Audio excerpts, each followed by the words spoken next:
So, and I'm assuming you're starting recording.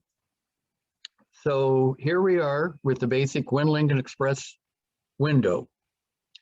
And hopefully, and I heard that some of you had problems downloading, that once you have been able to download it and then bring it up on the screen, you'll be able to get at least this far.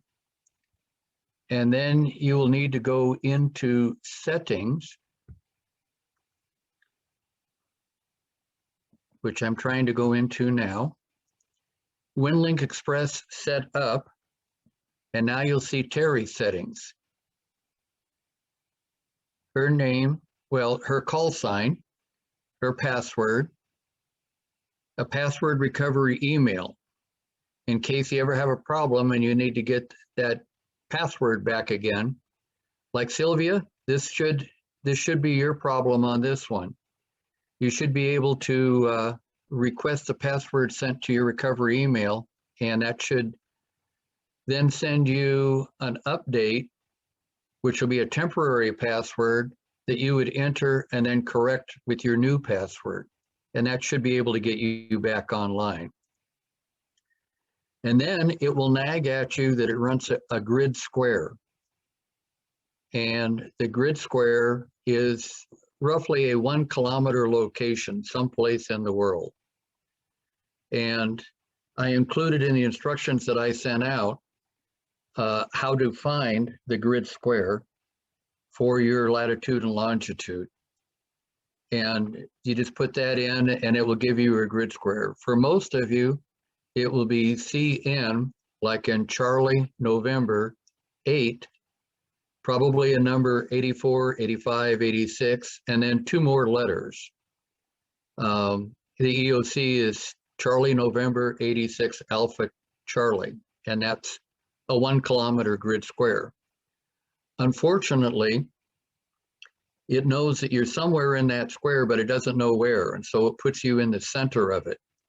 In the case of the EOC, it shows that we're about 5 miles off the coast of Oregon in the Pacific. Can't change that. And then service code, I'm going to skip the next line down, which is the WinLink Express registration key.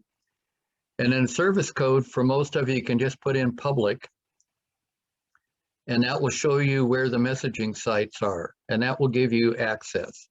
And then they will request that you have, your contact information, address, it's already will fill in the email and all of that. Now, I've also included on Terry's and on mine, MCOM, and what that does is that will bring up about a dozen more messaging sites that are connected directly to emergency operations centers, in addition to the public ones. So I am going to see if I can turn on chat here. No, that's not what I want.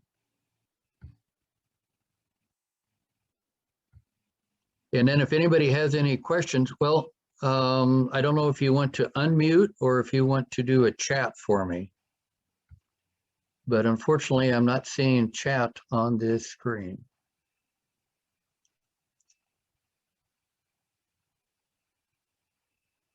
So I guess if somebody has a question, maybe you can raise your hand and Joyce can unmute you and I can listen to the question and see if I can answer it. Okay. Oh, wait a second. There we are. Stop video, remote control, more. Should be at the bottom of the page and a chat. Yeah, that's what I thought. But it's not showing. I've got 10 participants. More. And right next to it should be a little bubble that says chat. Yeah, that's what I was looking for. I know there normally is when I have been on other meetings, but I can see it. that's the share sound. Oh, well. I can see if, John, you're going to be busy anyway. I'll try to keep an eye on the chat. So if anyone has a question, just say, let me ask my question. Okay. Or all you gotta do All is, right. or you can unmute yourself too. Okay. That sounds good. So assuming that we've got all of the settings set up, let me double check my notes here. I thought what we would do next is to just each one of you that has the Win link and has it up on your screen is go ahead and send me a message. Only in this case, you're going to have to send it to N7WRA. And so I'm going to go through the steps, clicking up here on message, clicking on new message, and it brings this up. Now, obviously it filled in the from, and I don't know, I've never tried to send a message to me from me. So if you would each type in N7WRA and then tab down to subject, type in test, and then just something. Oh, well, type in something. There we go.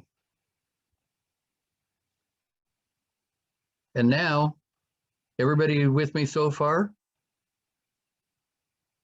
Okay. Post to Outbox.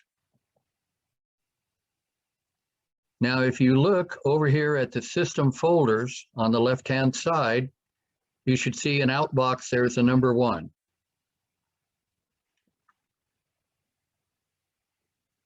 Okay. Okay, so now what we're going to do is we're going to send that message. And I am going to move this down a little bit so that I can see. Come on. There we go. Open session. And what I'd like all of you to do at this time is to open session on Telnet WinLink. Now, Telnet is your connection with the internet. And obviously all of you have a connection with the internet or I wouldn't be seeing you on the screen. So everybody written your message? Give me a thumbs up if you've written your message and put it into the outbox. Okay. Nancy not. And that's because you don't have it loaded, right? Correct. I'm trying to Okay. follow along and do it as we go.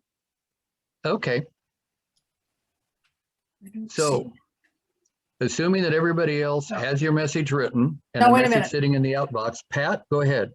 Okay, what I did, I wrote test and then I went to new message, I guess. Did I do that wrong? Should I write a message? So what you should do is have been up here in message. Well, first off, do you have anything in outbox? One. Out, yeah, there's something it's highlighted in blue and it says outbox, there's one thing. Okay, No, good. over here, You're right there, set. outbox is one. I'm sorry? Okay, you're set. So where do I write the message? Oh, well, let's go ahead and go back to outbox. Now, see, I'm going to go to outbox here Okay, and it brought up the message okay. and it shows the message number and all the information on the message here in the blue bar. Right. And then it shows the message itself down here, what I Oh, wrote.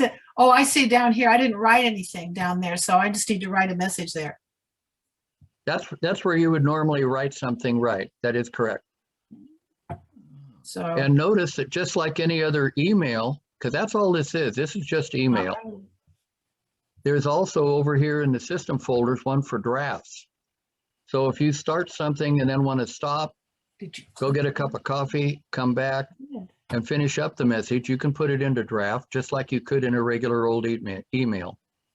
So I don't seem to be able to enter the message in here. I've got my cursor down there, but I don't seem to be able to get a message into it. Is there That's something I'm correct. missing? Once the message is in the outbox, Oh, you will not be able to fix it Oh. or correct it. okay, so it's an empty message. Got it. So what you can do, let's go with this one, Pat, is go back to the outbox and get it highlighted like mine is. Have you got that? Yeah, Okay, now go up here to delete and hit delete. yeah, I did. Okay, and so now your outbox should show 0. Yeah. Okay. So now let's go up to message, Yeah, new message. new message. Yeah, to N7WRA. Yep. N7. And I'll be curious whether or not this will let me send something to me. And then it won't, I can't get his name, N7WRA in there. It's, Were you able to put N7WRA in the to line? now you can. N7WRA. Yeah. And then subject Okay, is text. and then go down to subject, Test. and then go ahead and either move your mouse down or tab down into the Okay. body of it and just I've type got the something. message now. I did that. Okay. So I'm going to post this one to the outbox. Post to outbox. Okay. Got it. And now we're going to go up here to open session with it set at Telnet WinLink. Yeah. Okay, and we're going to click on open session and it will bring up a new dialog box. All right. If everybody's with me so far, now we will click on start. And it will connect through the internet and it will show that you have sent a message. It will also show you how much time that it spent sending that message and how big the message was. And then it will show you that you're disconnected from the internet. So now I'm going to exit from the Telnet session. And notice that my outbox now shows there's nothing in it because I sent a message. We'll now take a look at the inbox, and there's a message from Laura from KE7ZFQ. And it says that there's no subject on it, but that the body of the message is a test. So Laura has sent a message. And I'm going to real quickly open another session.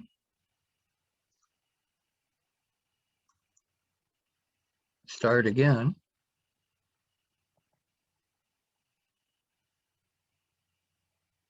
And I've got another message.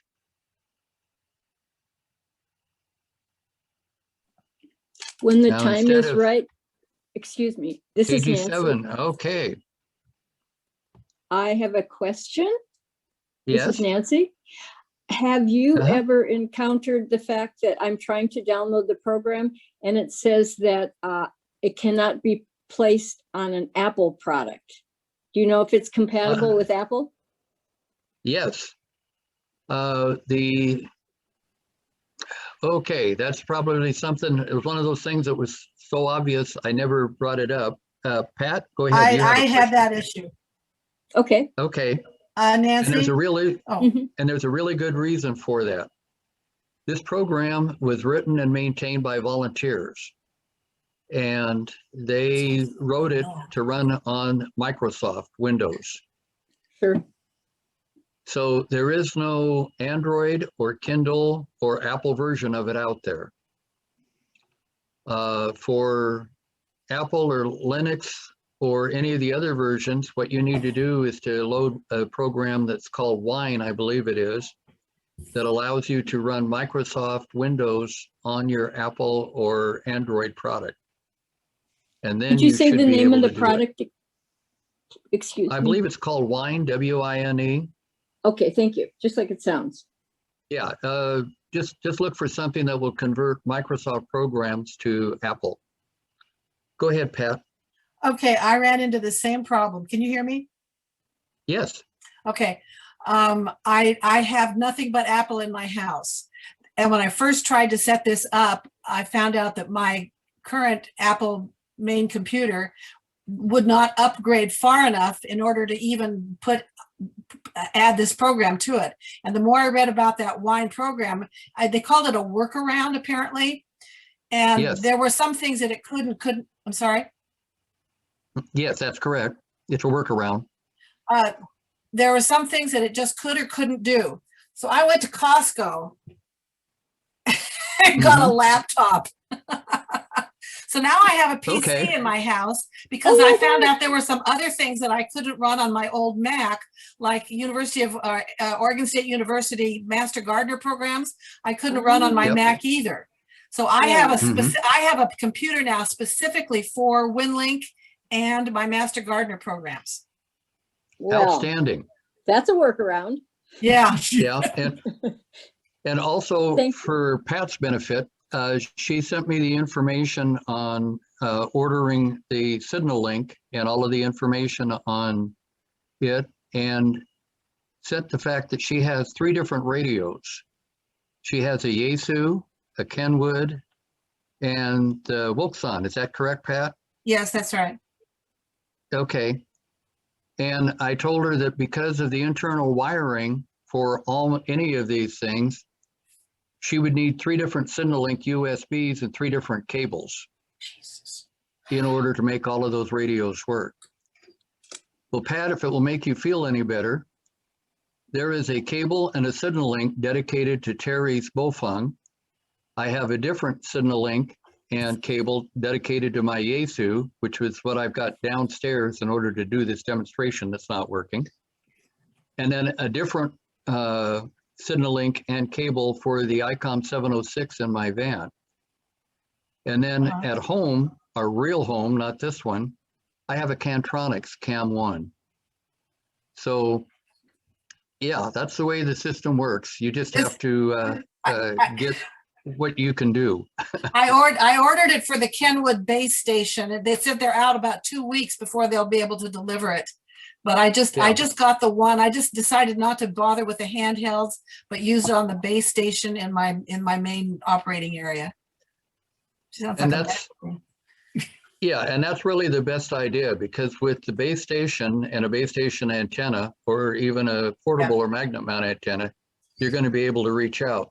Right. Now, one of the things that we found with Terry's Bofang handheld radio is right now I've got it sitting on the windowsill in the guest bedroom. And if I move it about 6 inches in either direction, we will lose the signal to the station we connect with. Mhm. Because with the handheld, you are on extremely low power. And although the base station is running 75 to 50 watts, and you'll be able to hear them, it won't do you any good if you can't reach them. So more power or better location is always better. Let's see if we've got anybody else that came up on.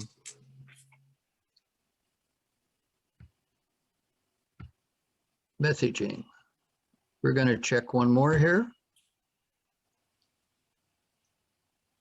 Nope, no new messages. Okay. So after I'm done with the Telnet session, I will go to exit out of it. And that takes me out of the internet program. So let me double check, see where I'm at on my schedule. And obviously I'm way behind from a time frame because of the technical problems I got into. And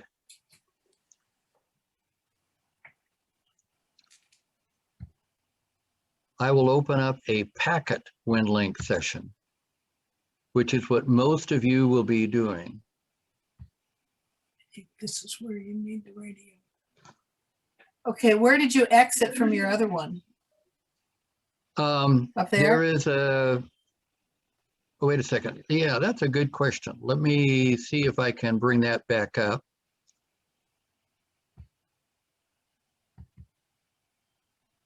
I just realized that when I had that up, it was not sharing on the screen.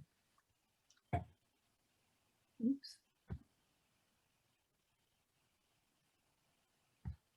Somehow I'm. Okay, is Both of these should be showing on the screen now. Here is my regular WinLink station.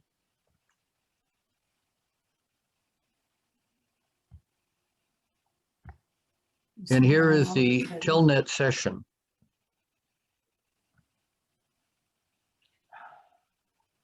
And I'm going to start a session. It connected and it said there were no new messages, but it still says I'm connected and now it is disconnected. Did everybody see that? If you did, give me a thumbs up. If you didn't, I'll try to figure out what to do differently. All right. So notice that over here, it says time to next auto connect disabled. Now, Sylvia, you're familiar with this from when we use this at the EOC, and Ellen may be. But if I go back here to settings on the Telnet WinLink session, now this is on this session itself. If I go to settings, down here, Telnet session auto connect time, and it says disabled. But I can set it up so that if I leave WinLink on the computer and leave the Telnet session up, every half hour it will check to see if there's any new messages. Or every hour, or every day, or every half day. When we're at the Emergency Operations Center within an operation, we'll have it set so that every 30 minutes it will check to see if there's any incoming messages. If we have an outgoing message, we'll just go ahead and start the session by going up here to start and hitting start. And then it would pick up any outgoing messages and send them out. And it would also at that same time check for any incoming messages. So now I'm going to exit out of the Telnet WinLink.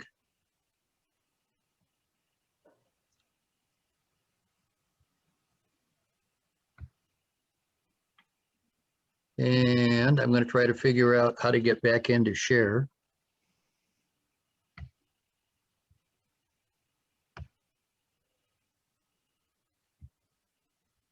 Okay. That should be sharing the screen again. And I'm going to shrink this down a little bit so that I can move this around to where I can see it.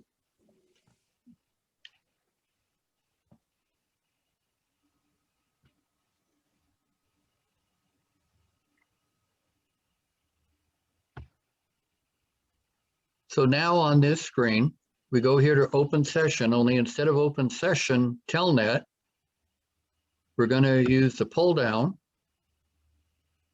go down one to packet WinLink, have that highlighted, and now we'll hit open session. And in Terry's case, that brought up two things at the same time. One of them that it brought up, let's see if I can get this to show.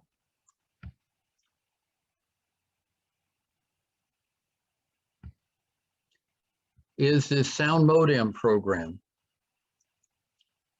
And again, that's something that I use with the SignalLink USB. Now, for LoRa, for your Cantronics, you won't need that at all because your computer is hardwired to the radio.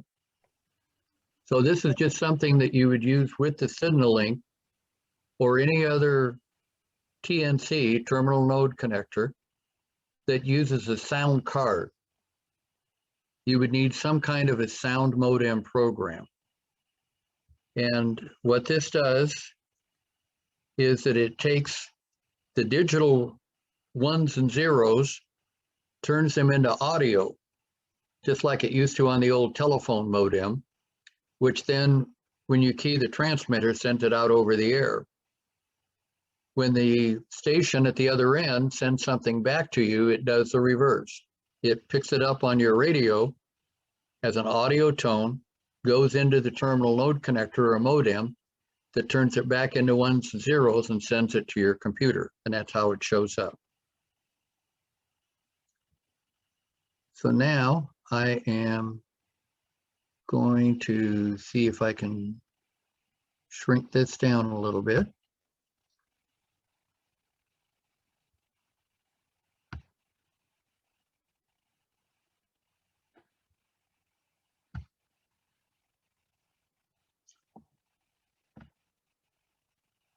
Because I don't need it to fill the whole screen.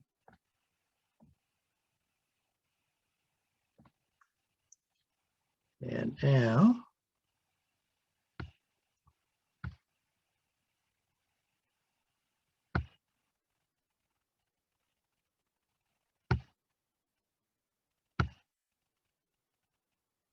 hopefully now what all of you have on your screen is this packet WinLink session.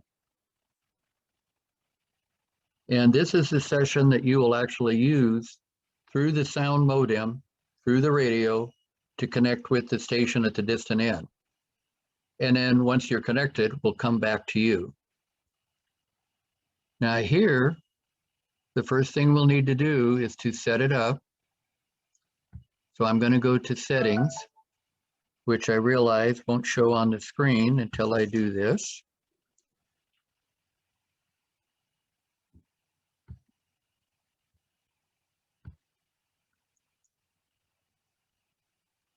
And on the sound modem card, this is the way it would be set up. Packet TNC type is KISS, which is keep it simple, stupid. That's what it is. It's a computer program that very, very simply changes the audio to digital and digital to audio. Not very smart, but then it doesn't need to be. Packet TNC mode, I normally leave in normal. The other option is ACK mode, which is acknowledge. What it would do is every time that a packet, a little series of ones and zeros comes to your computer in ACK mode, it would look at it and say, yeah, that looks good, and send another series of ones and zeros back to the beginning saying, yeah, we got that, go ahead with the next one. And it doubles the amount of time that the message is going through. So I normally leave it in normal. Serial port is TCP, which is the communications protocol, terminal communication protocol, which means it's talking from the computer to the box and the box to here. TCP host port, that's the address of the box. 8100 is the address of the block inside the box. And then it wants to know, where is your sound modem program? In this case, I have it loaded in program in a folder called sound modem. I didn't do anything really exotic on that. And then automatically launch the packet sound modem. Because I'm lazy and I don't want to start this thing every time that I want to go into a packet program, I check that box and then it does all of this automatically for me. I don't have to do anything else. Yeah. Yes. Is that TCP host port, are those numbers the same for everybody? Or is that They'll be specific? Go ahead. Is that specific to you? No, those will be the same for any SignaLink USB box. Okay, thank you. You bet. That's a good question. Okay, then all the rest of these you can pretty well leave alone. And in fact, you want to leave them alone. This is a big important one, 1200 baud. That's how fast the box talks to the radio and the radio talks to the distant end and comes back. All of our communications are at 1200 baud. At 9600 baud, we would be talking to something like a satellite cell phone. And those run into money.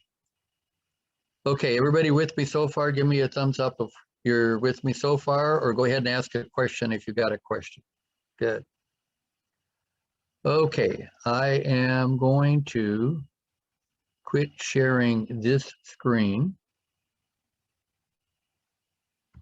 and see if I can get back to this screen. Where'd my share program go?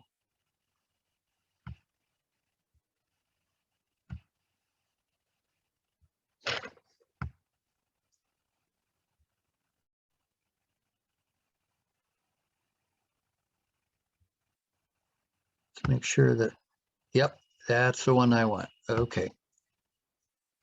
So now we have it set up so that our computer is talking to the box, which is talking to the radio. Now we want to set it up so that the radios talk to another radio.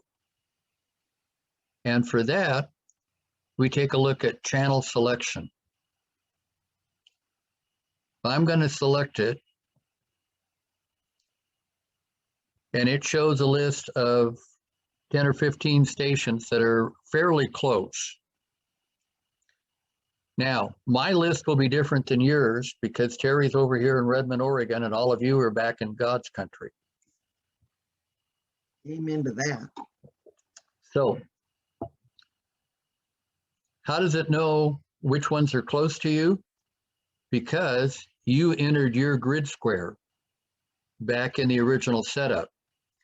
And so it says if this station is in that grid square, then these are the next available grid squares. Okay, now I have a question. Yes, dear. So that means that if we are working a disaster or some other communications thing, and we are outside of our original grid square, we need to go into settings at the beginning and reset our grid square? Yes. Yes, that is correct. Oh, And there's a simple way to do that that I'll go over after I finish all of the basic stuff. That's Okay. when we get into what I call the fun stuff. And I see we're at 11:51. Joyce, are we going to be okay? This is Laura. Yeah. Yes, you will be okay. This is on Ellen's account, and she made Joyce and I co-hosts, and Uh-huh. it'll be open until 1, so you could really Okay. go. yeah, but I gotta feed Dad pretty quick, so. Yeah. All right. Yeah, and I am also, I'm gonna have to leave about noon too, because I gotta be home. Okay. Well, Yeah, I'll people are work gonna- through the basics. But John, this is all being recorded and and I'm gonna have to go back to the recording anyway. Okay. So yeah, why don't you continue on for the people that can stay, and since I'm not actually trying to put it in, but it makes, Yeah. I went through the class a few years ago when you did it up at the Uh, OEC. yeah. And it's making a lot more sense this time. Yeah, it will. It takes a couple of times to get Yeah. through it. Yeah. So now we've got this packet channel selector, which, did that show up on the screen? I'm going to bet that it did not. No. All right. showed Let up. me share I can that see on We the can see screen. it. We can see it, Don. Okay. So, no, right here. Select channel Oh, on that one, on this one. okay. Now, Terry asked a question, all right, suppose that because of disaster, we have to move into another grid square. How do we update and find out what the new message sites are? We update table via internet if we have the internet. And it goes through and it looks and it reloads all of the stations which are in 100 miles of your grid square on VHF. For those of you who are amateur general, amateur extra, and all of the HF stuff, you can do the same thing with HF programs, and it will list them out to about 5,000 miles. But it will also tell you which ones give you the best possible connection under those conditions. Now, an interesting situation here is that Terry's best contact is only 8 miles away. However, if I'm in the other room, her best contact is going to be 12 miles away because there's a hill between us and the local 8-mile station. So the closest station may not always be the best one for you. Now, this is also something that Laura ran into, trying to connect with the Emergency Operations Center, which is very close. But there is a problem with the EOC computer right now. It did a Windows update and it got stuck halfway through. And somebody needs to go down there and get to the computer and kick it in the keyboard in order to get it going again. Go ahead, Laura. Don, yeah, I got your email to try the other stations and I tried them and I got the same problem. It disconnected. Well, actually, you didn't get the same problem. I read your email, and what it did was, on connecting with the EOC, it gave you a connection and then partially loaded and then stopped. You remember it had that little arrow and it said S, like in sugar? Well, that stands for S as in stop. It stopped. So you connected with the EOC. The other two that you did, KC7CBI and KB7IBA, it didn't indicate, it said you were trying to connect, but it never gave you a connection program. Correct. So what that meant was that the other station never heard your request. Oh, So okay. what I'm going to do is I'm going to try to get a hold of KD7IBA and have him get in touch with you, because he's an expert on the KPC3, Oh, which okay. is what you have. Okay, okay. I have a very, very, very old-fashioned CAM1, which was much prior to the KPC3, and I don't know a whole lot about the KPC3. Okay. Some folks have asked me why I am so hung up on the SignalLink USB, and I'll just real quickly run through a fast commercial on that since it's being recorded. One is they're made in Oregon. They're made in Grants Pass, and I'm a big believer in buy local. Two, they have fantastic tech support. I have never talked to those people and not gotten a good answer on stuff. They're very, very responsive. There is a new protocol, Sylvia, on HF called FT8. 2 weeks after that new protocol came out, they had it loaded on their system. Yeah, go ahead, Laura. Just FYI, Sylvia had to go, so she's Okay. on, and Nancy had to go, and Joyce has to go. Yeah. Okay. but I can stay on as long as possible. I do have to go to work at 1:30, but we can Oh, keep, we'll be done long before that. I'm gonna hang out a little longer too. Okay. So for the recording then, we will update the table via internet. Notice that there is also update table via radio. A very handy feature if the internet is down, except in order to update table via radio, you have to already be connected to one of those radio stations. So you need to be able to, say, go to that area and already know what radio stations are operational in that area. Now, when I was on the road traveling with the military, quite often I could do that. I would know in advance. If not, there was a way I could sit down and listen and pick up the stations that were in the area. And then I could go ahead and connect with them, even if I didn't know what the local one was. Once I made that connection, then I could update table via radio, and it would give me all of the others besides the one that I was hearing. Hopefully that all made sense. So once we pick the channel that we want to monitor and connect with, we go to select channel.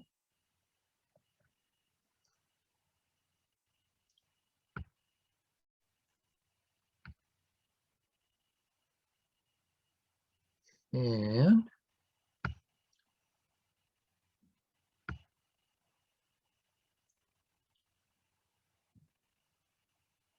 now we would go back up here. Notice this little box that says 1200 baud. That's what we want it to be. That's what the radio on the distant end is looking for. And it wants to communicate at that particular one. And Laura, I noticed that in the thing that you sent me, it said 9600 baud. If you can change that, try changing that to 1200 and see if that works. I did try that. I tried it both ways and it didn't seem to make a difference that I could. Okay, I suspect that where it says 9600 baud is the connection between the computer and the KPC, not between the KPC and the radio. But Yeah. you will definitely want it to communicate through the radio at 1200 baud. Okay. So now I'm going to try hit start. And Terry's radio is connecting to KF7WEN, that little station that's 8 miles away. It gave us back a response that says we're connected. And it says that it is WinLink 2K. In other words, it's a WinLink 2000, version 5. And then it gives its address. That's what that 82FW and all of that stuff is. Then it says FW, in other words, from N7WRA. And it says RMX Express 1.5.36, which is the version of WinLink Express we're running, the most current and up-to-date one. It gives a PR, which indicates priority. And then it says KF7WEN-10, this is DE, N7WRA in grid 7, Charlie November 94, India Gulf. That's where her radio is sitting. And then it gives an FF, says that there are no messages for us and end of session. So it says total messages sent 0, messages received 0, and disconnected. So now I am going to do something slightly different, if it will let me.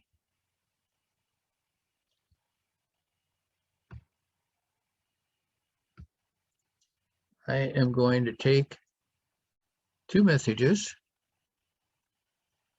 that were sent to Terry, move them to the outbox. Now, if all goes well, I should be able to bring up Packet WinLink session again and hit start. And since it connected once, it's able to connect again.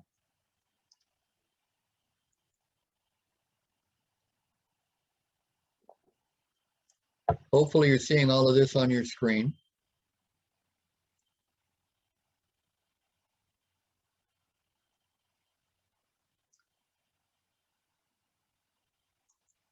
Now it connected, but it seems to be having a little bit of a problem sending information back to us. There.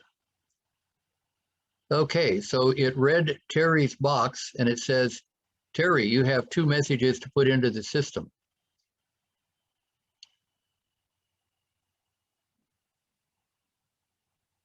And it has moved 2 messages to the sent item folder, but didn't send them. And the reason it didn't send them was because it's addressed to this location.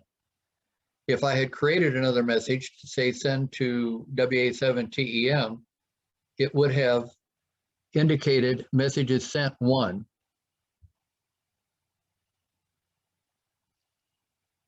Okay. Everybody with me so far? Anybody who's still there, go ahead and give me a thumbs up if you're with me so far. Good. All right. So now I am going to exit out of this screen, taking us back to the old screen that we were on.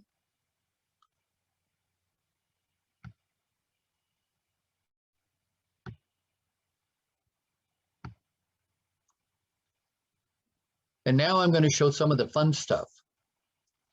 What we've done is all very, very basic, and that's things that you can all do. And you can do all of this on the Telnet. You don't have to have a radio connected. You do have to have a Microsoft computer though.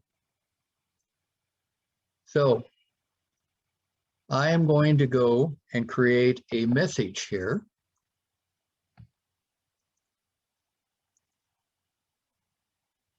And I am going to move down to templates. Oh, wait a second. No, I'm going to go new message. And in new message, this was just the same basic message that we did before. You know what? I wish I had a second computer here to see what you guys could see. Does the new message show on the screen or not? Okay, it does. Good. So now I'm going to go up here to select template. And it brought up a new dialog box called Template Manager.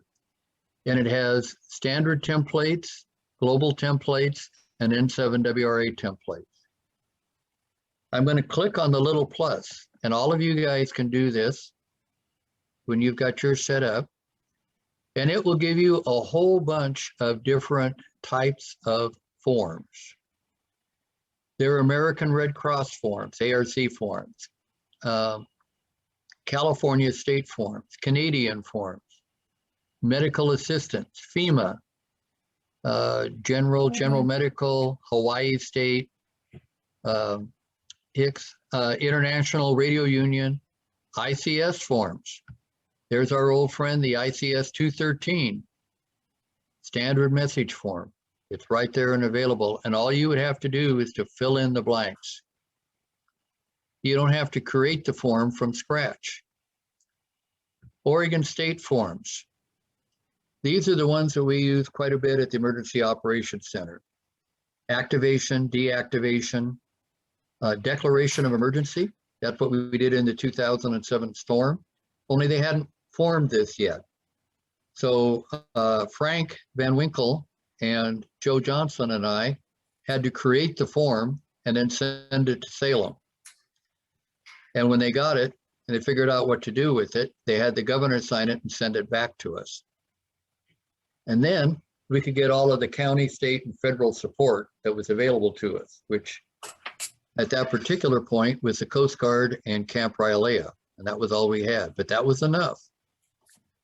Declaration of emergency, public event text.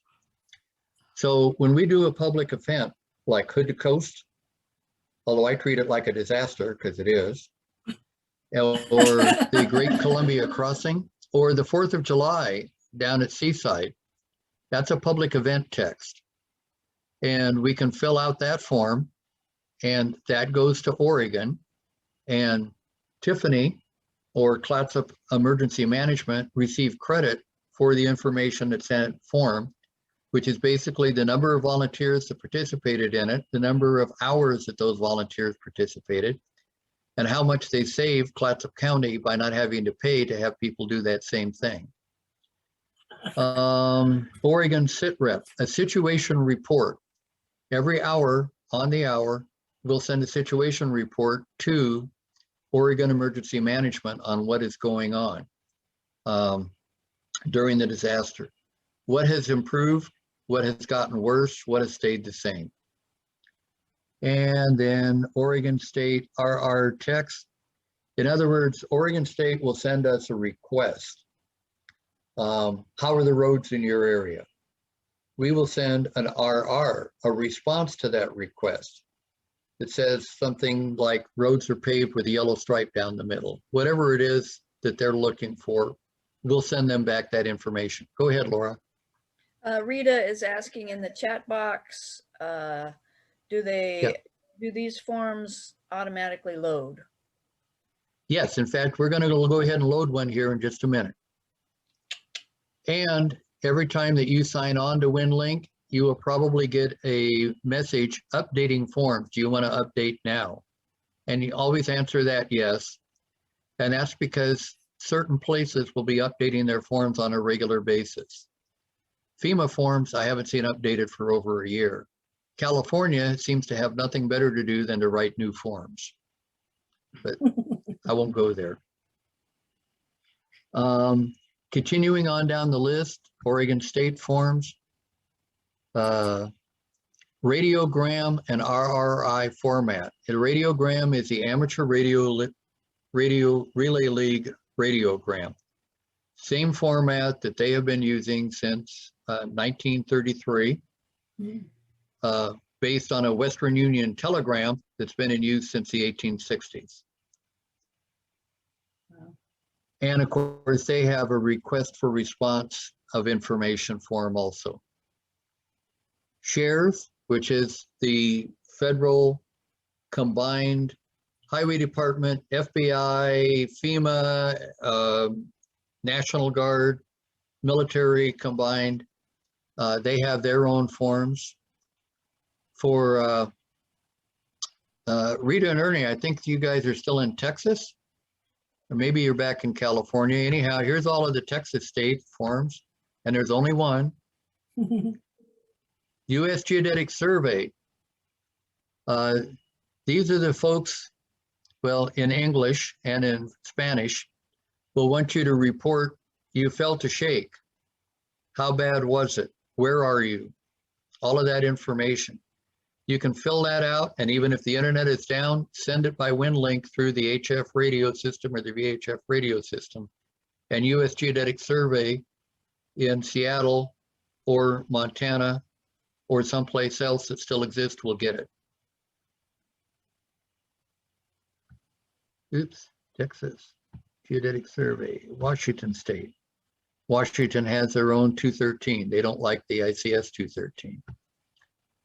And then weather forms. Local weather report text.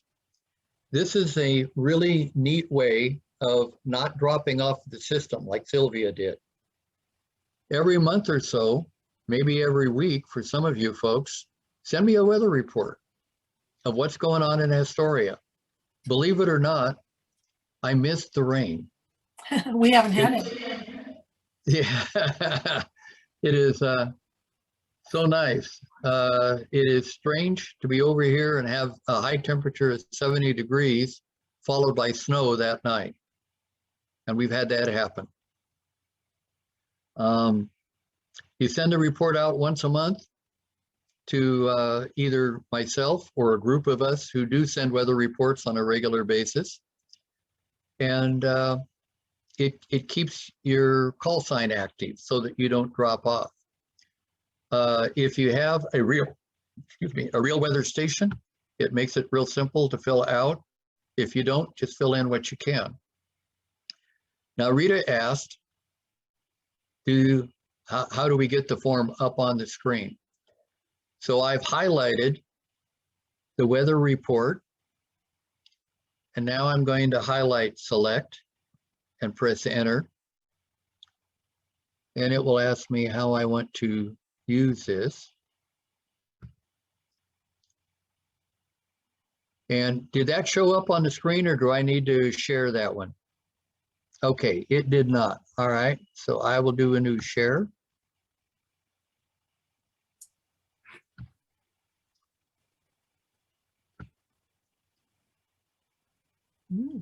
Got it. Okay, so there's current weather conditions, local report, call sign, the date, let's click it in, observer name. Obviously, you know, it's just fill in all of the blanks. Once you fill it in, oh, by the way, here's one which is important for most of you, and that is metric and imperial. The United States uses imperial. So they'll want miles per hour and all of that kind of stuff, while the whole rest of the world uses kilometers per hour and distance in kilometers and Celsius and all of those good things.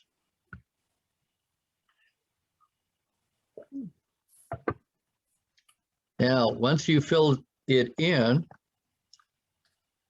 I don't know, there we go. Down at the bottom, you can save it and it will save it to your computer, or you can hit submit. When you hit submit, it changes it into a text format.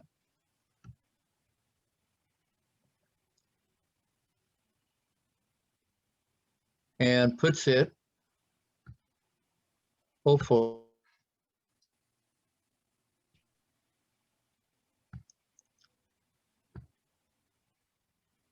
Why isn't this showing up?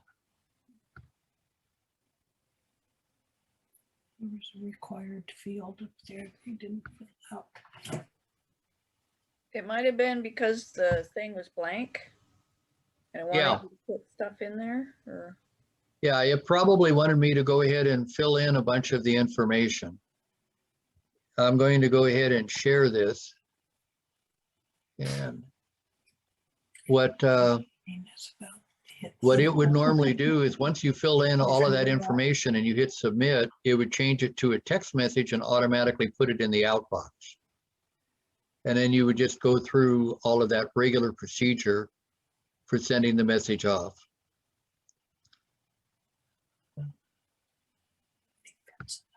Does that make sense of how that could be done? And again, you can do this on Telnet. You don't need the radio in order to do it. But once you get the radio, it makes things simpler. Well, I won't say it's simpler, but it does make it more along the lines of what you would do after a disaster if the internet was down like it was during 2007. Now, I know several of you are getting antsy for lunch, so I'm just going to show you a couple of more fun toys in the program, if I can get it to display on the screen. I am going back to settings.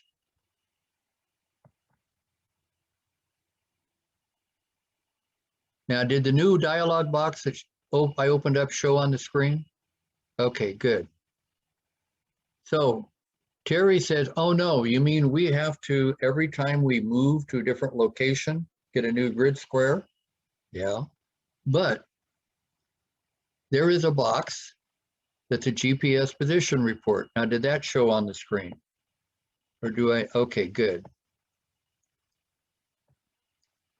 And if you have a GPS plugged into your computer, it will automatically fill in all of this information and automatically give you your grid square and automatically change it in the settings box. So you don't have to do anything.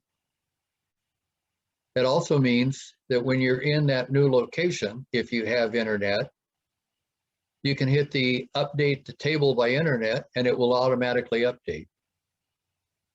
Saves a lot of time. When I was literally on the road with the military communications unit, I used this facility. We would be driving down the road, and since I had enough rank to get a driver authorized, I was always on the radio and on the system and on the computer.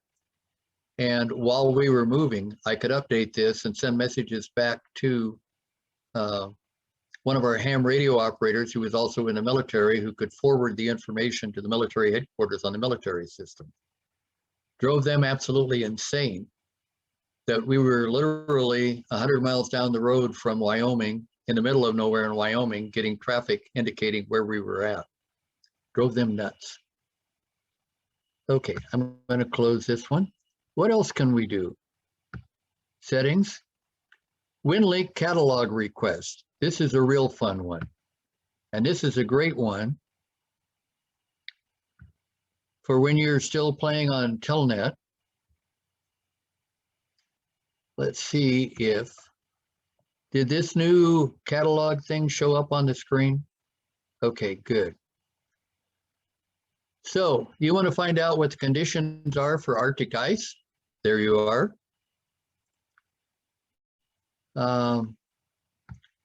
What HF nets are.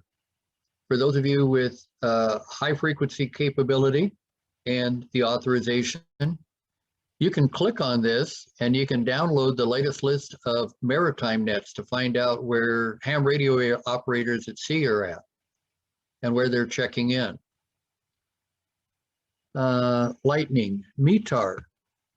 That is a French word for meteorological aviation report. And these are weather reports from places all over the world. Airports, France, Italy. When I was in an unknown location during the Kosovo War, I downloaded this on a regular basis to give to our radar and operations folks and tell them what the weather was currently, what it was going to be for the next 12 to 24 hours. We had better information than what the Army gave us. METAR area, that's a METAR area map. You can download the map to find out where the various meteorological area locations are. Or if you know, these are meteorological locations. Tropical advisory for high seas forecast for the Pacific Ocean. How about if you're in the middle of nowhere and you want to find out what's going on in the news, in the world? Well, I would download the BBC top news summary.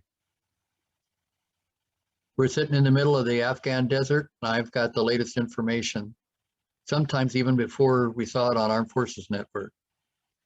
This Austria information was really interesting in that it gave you a different slant. By the way, it was totally different than what we got over CNN and Fox News. But of course, it's in German, and so it helps if you're able to translate it. The Age News headlines in Australia, very interesting to sit there and read those sometimes. Propagation reports. You want to find out what the solar weather is going to be for the next 3 days. For those of you who are into HF operation, this is real important. Let's see, South Pacific weather, satellite KEPs. These are the Keplerian data that allow you to figure out where a satellite is right now and where it's going to be later on in the next 24 or 72 hours, which includes the International Space Station. You want to try to talk to the International Space Station? You need to find out where it is and where it's going to be and when it's going to be above your horizon. You're in the middle of nowhere and you can download that information. Again, when we were deployed to various locations in the middle of nowhere, I'd have this information, and especially at night, I would announce over the public address system, International Space Station is going to be arising over that hilltop in the next 5 minutes. And the whole camp would empty out of all of the tents and stand there with binoculars and watch as that little light flies up overhead and back.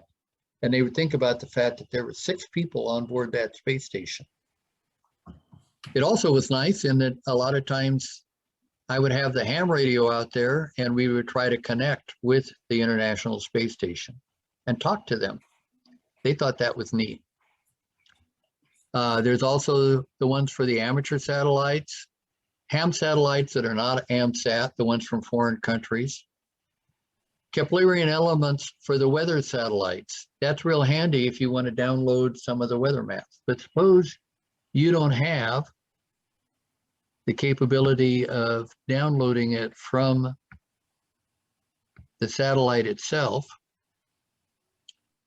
Well, we got an answer for that too.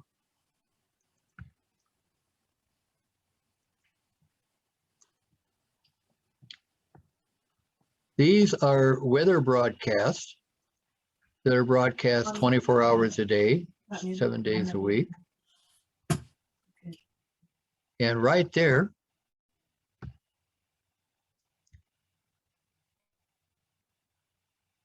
is the Oregon text forecast for western and eastern zones. Or we can do the test for Oregon or for the Oregon coast. Hello? Oh, yeah, I'm go gonna ahead. I'm gonna have to cut out. We've got another thing going here. so Understand.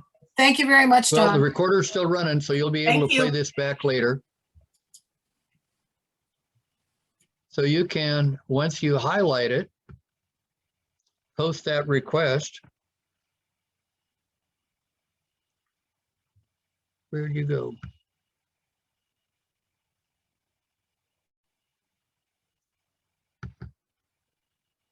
Post that request. And now it shows up in my outbox.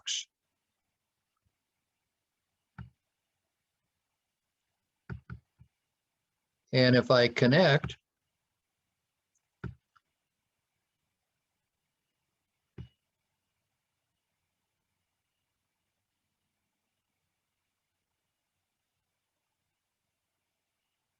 with that server. My outbox is now empty. It says in the sent box, I sent that request. Now I'll go back to my inbox.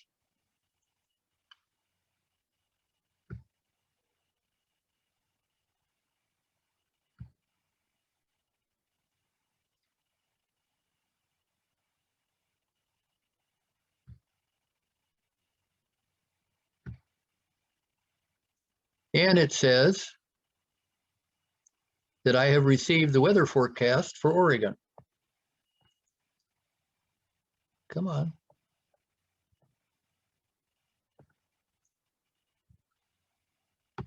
And there it is.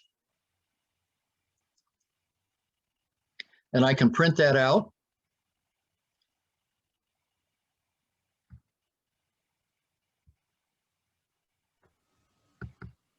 Well, I could, yeah, there we are.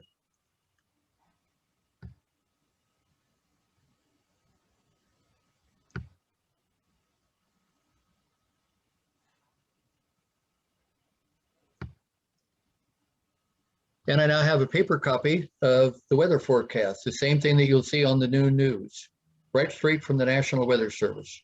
Go ahead, Laura.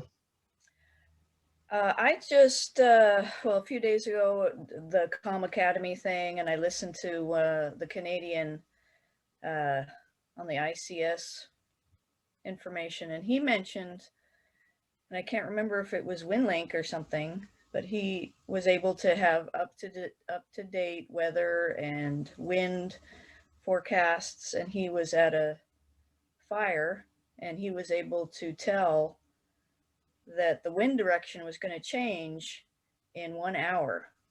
And so he was Yep. able to tell the incident commander, and the incident commander did not know. And he was like, "You're joking, right?" And I said, "No." And so they were able to reassemble their forces in anticipation of the wind change, ahead of the wind change. And it saved property and lives like you wouldn't believe. So I don't know how he knew the wind was going to change, though. Have you heard of a weather report that tells you that? Yes, actually, if we scroll down on here, it will tell you the winds, what they are, and where they will be turning. And yes, it all comes from here. However, if you happen to have somebody like we did, let's see if I can get this back up here again.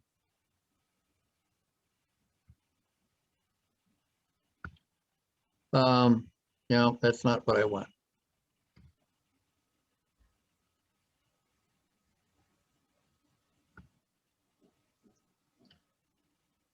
Who can actually read the weather forecast and see from what they're looking at what the winds are going to be.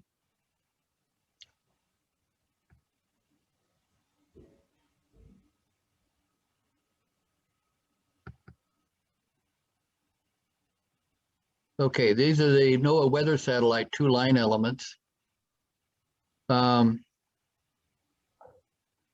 Weather US coast.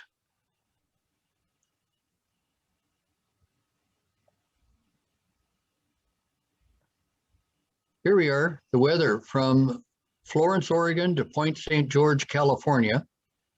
Or there should be one here from Cape Shoalwater, Washington to Florence, Oregon, with Astoria right in the middle of it, Astoria and Seaside. And we can get that information. However, there are also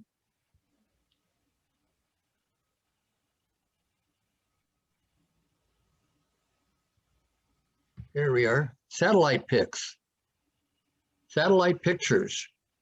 And again, these are the same images that you see on the television.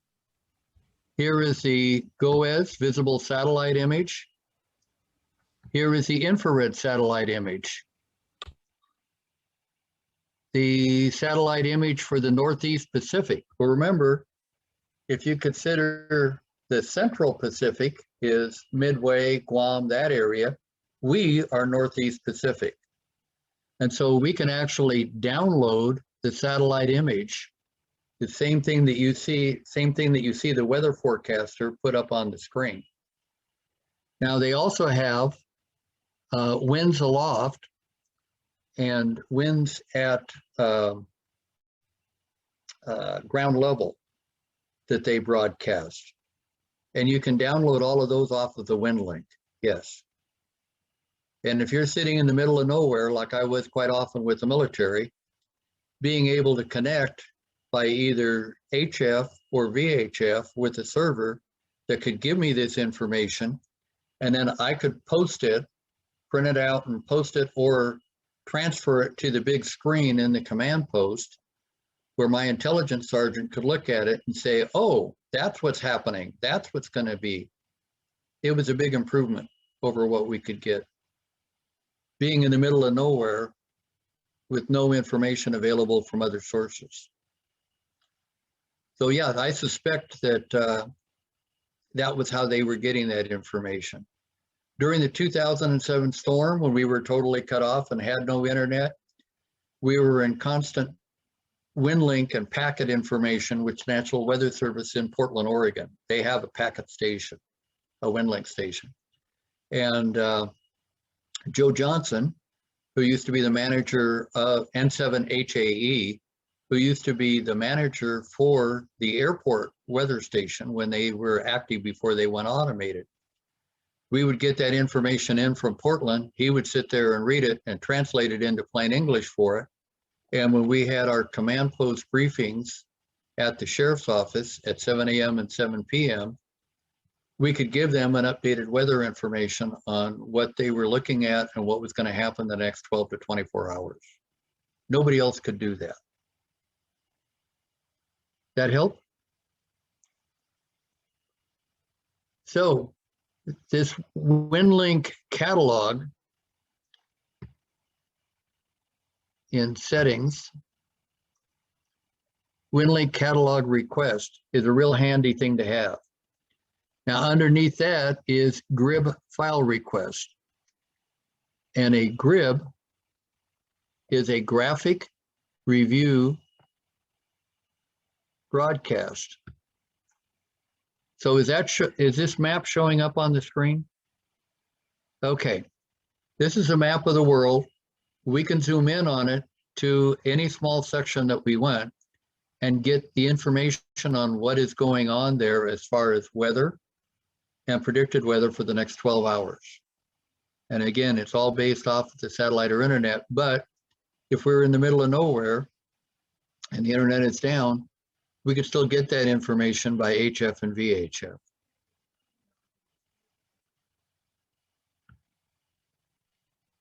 Let's see what other toys there are. I'm going to bring this one up, preferences. This is how often you want a message, whether you want to automatically load it. This is also if you suddenly find that when you look at some of this stuff, your distances are in kilometers and you want them in miles, this is where you change that.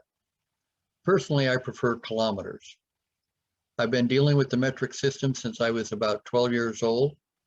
The military, we use the metric system, and I can estimate something within a couple of meters. But if you tell me that it's a yard, I know that it's full of weeds. That's the only thing I deal with. And I think, there we go. Message notification and forwarding. This is the one, Laura, I think you and I talked about.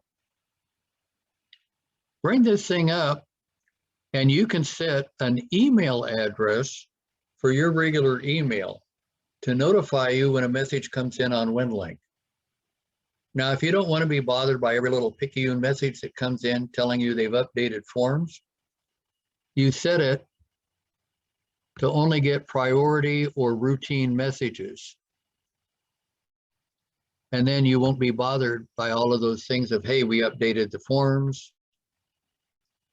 but at least it will send a message to you. Or you can have it actually forward the message to your regular email. Now, I prefer just to be notified and then go to WinLink because it keeps the WinLink active. But theoretically, you could have all of those WinLink messages forward to your regular email, and you almost never have to sign into WinLink, but I advise against that. Oh, let's see if there's any other play toys here. Form settings. Just how you want the forms displayed as a text message, or like we did, we saw that it was a Google display. Contacts. These are the people, just like your regular email. Remember, that's all this is, just regular email. It has some features that a regular email doesn't have that we've seen.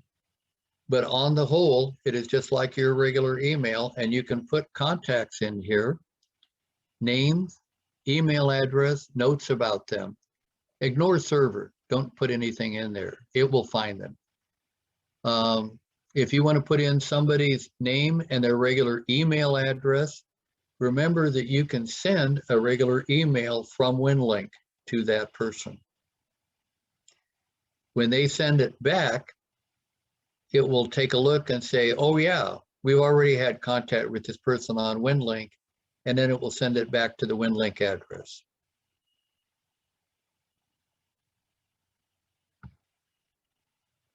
You can also set up groups. So I've got a regular weather group. Terry doesn't have it on hers that I send emails to. I think, Laura, you're part of that. JJ, N7HAE, JED, HAL, WA7FIV. All of a sudden, I'm getting weather reports from Coeur d'Alene, Idaho now. I haven't received any for a long time, so I don't know if I've dropped off of somebody's list. So I stopped sending. Okay, well, I'll make sure you're on my list. Boy, will I make sure you're on my list. Sorry. Rita, you and Ernie, I'd love to see weather reports for your local area. By the way, I carry a weather station in my RV. Well, actually, it's in the Kia van right now. It's a handheld weather station.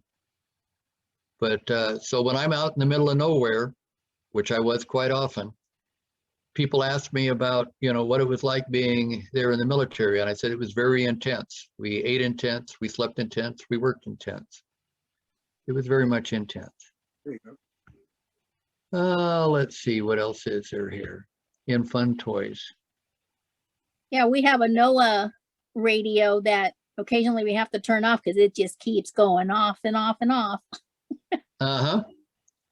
Yeah, and we've got one of the NOAA weather stations here, but it also is good for all hazards. So when we were dealing with fires and smoke problems here, it would go off and tell us that we were in danger and that we might have to evacuate. Mhm. So it's worthwhile from that aspect. Yep. But I've got an actual weather station, a handheld weather station that will give me the barometric pressure, the humidity, wind direction, and wind speed if I'm willing to stand out there and hold the thing. In the pouring rain, yeah. So, Yes. let's see. It closed that. Why did you do that? Share screen.